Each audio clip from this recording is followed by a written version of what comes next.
রোগী মৃত্যুতে চিকিৎসায় গাফিলতির অভিযোগে মৃতদেহ নিয়ে বেসরকারি হাসপাতালে বিক্ষোভকে ঘিরে উত্তেজনা ছড়ালো রঘুনাথগঞ্জে। পরে পুলিশ গিয়ে পরিস্থিতি নিয়ন্ত্রণে আনে। জানা গেছে, গত 9 অক্টোবর রঘুনাথগঞ্জের মির্জাপুরের বাসিন্দা হাবিবা খাতুন রঘুনাথগঞ্জের একটি বেসরকারি হাসপাতালে ভর্তি হন। সেখানেই তার অস্ত্রোপচার হয়।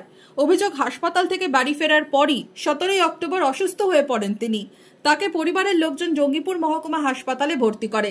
অবস্থার অবনতি হওয়ায় মহিলাকে মুর্শিদাবাদ মেডিকেল কলেজে স্থানান্তরিত করা হয়। রবিবার সেখানে মৃত্যু হয় হাবিবা খাতুনের।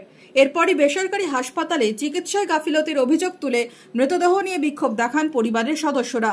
ডাক্তার নিজে অপারেশন করেনি, পাশে যেগুলো থাকে ওদের সব ওরা অপারেশন করেছে। এখন আপনারা কি চাইছেন মা? এখন যা শাস্তি চাইছি, উনি যে আরো তাহলে লোক আসবে ওনাকে কিছু করবে না, তাহলে সবারই ক্ষতি করে দিবে। এরকম করে আমাদের যেমন কষ্ট পেয়ে ডাক্তার ভর্তি করার পরে এখানে অপারেশন, ও ডাক্তার অপারেশন করেনি, অপারেশন করেছে আপনার ঠিক আছে, ওর পিএ অপারেশন করেছে। তারপরে ওখান থেকে ছুটি দিয়ে দেয়, হসপিটালে ভর্তি করা হয়। হসপিটাল থেকে ভর্তি করার পরে বলে যে এখানে পেশেন্টের অবস্থা খারাপ, তোমরা মেডিকেল কলেজ নিয়ে যাও। মেডিকেল কলেজ থেকে না নিয়ে গিয়ে আমরা আবার নার্সিং কর্তৃপক্ষের সঙ্গে যোগাযোগ করি, ডাক্তারের সঙ্গে যোগাযোগ করি।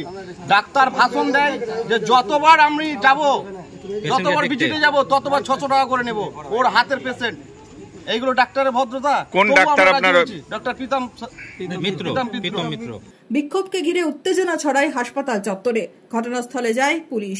তদন্তের আশ্বাস দিলে স্বাভাবিক হয় পরিস্থিতি।